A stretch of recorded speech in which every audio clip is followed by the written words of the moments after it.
はい、こんにちは、岩根です。今日はですね、投資図法、パースのお話をしようかと思います。で、1点投資、2点投資、3点投資っていうのがあるんですけども、投資図法って何だろうっていうのは僕の解釈だと、現実を定規とかで、書きやすく、人間が扱いやすいように落とし込むっていう作業だと思ってます。必ずしも正確じゃないかもしれなくて、それぞれ1点投資、2点投資、3点投資、得手不得手が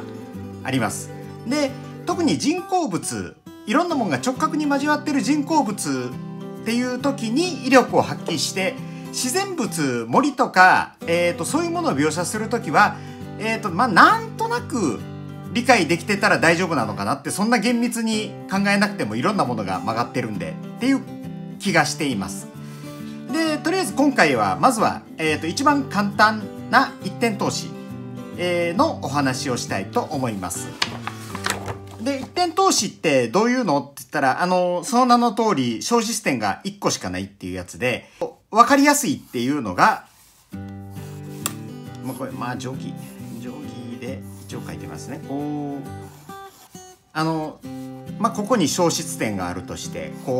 サザエさんのお茶の間の描写なんかに使われる、部屋を描写するときに割と使いやすいんですよね。小視点が1個なんで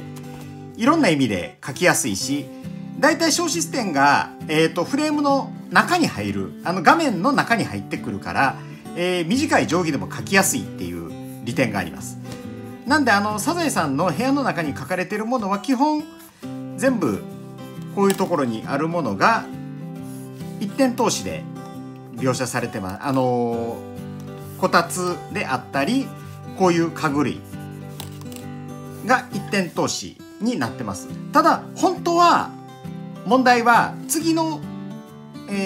動画でお話ししようかなと思ってる二点投資、ここにねテレビが置かれてるんですけども、このテレビだけは一点投資で書くのが辛いんですよ。二点投資になってしまうんで、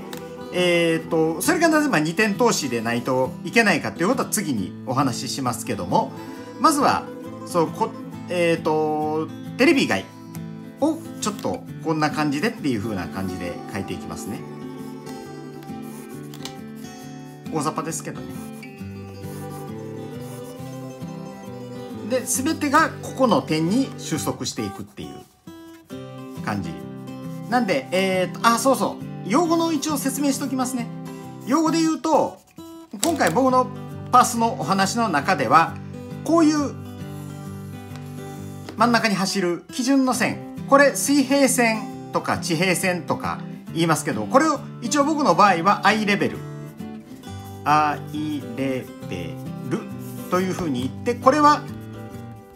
小視点。本によっては、VP とか書いてあったりしたりするんですけども、あんまり意味するところは一緒なんで。あと、厳密にそういうパースとかを扱うと PP っていうなんかピクチャープレーンかな、そういう概念で、やるらしいんですけども、僕の場合ここで今お話ししてるのはイラストであったりアニメであったりで、大体これぐらい押さえとけば大丈夫なんじゃないのっていうアバウトな、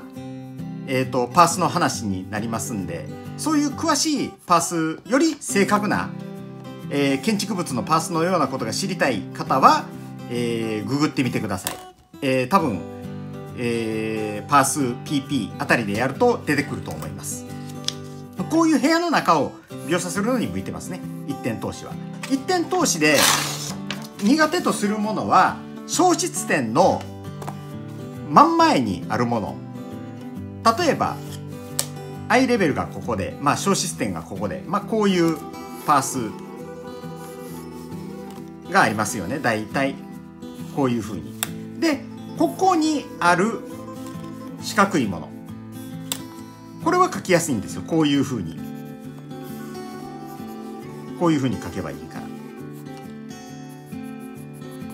ところがどういうのが苦手かっていうと、この小視点の隠すようにあるもの、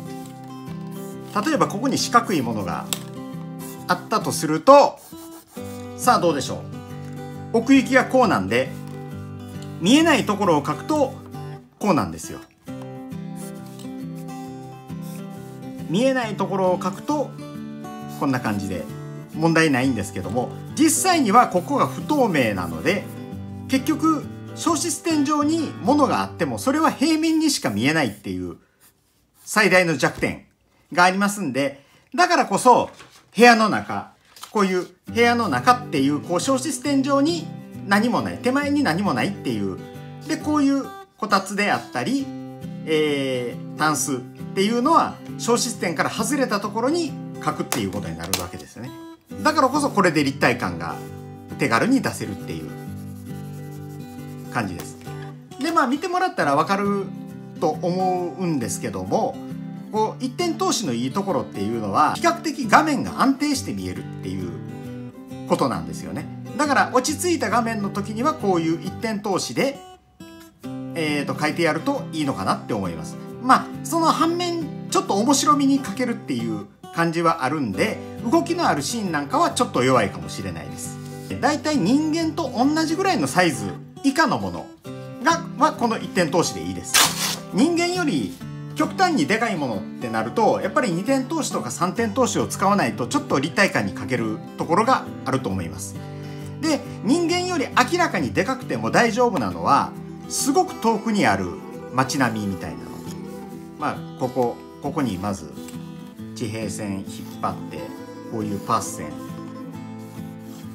引いた上で、遠くにあるビル街みたいなの、こういうのもうほとんど厚みが見えないような感じのやつ、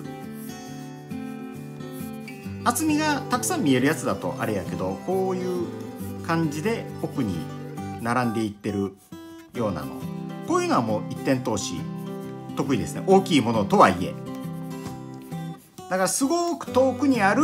大きいもの、もしくは近くにあってもそれほど大きくないものっ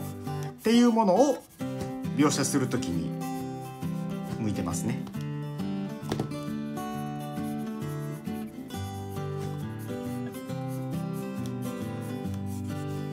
こんな感じ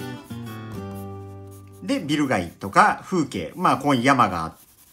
て雲があるとか、こういう風な感じでやっていくといいんじゃないかなっていう風に思います。これは全てのビルが直角に正しく向いてればっていうことで、実際のビル街だと斜めになってるやつとかねあるんで、それは斜めに描いても別に問題はないんですけども、ただこう斜めにするとどうしても一点通しというよりは二点通しに近くなってしまうっていう感じはしますけどね。でもこんな感じです。全てのパースに関わってくることのお話を一応しときますね。例えばこういうふうにパースがかかってる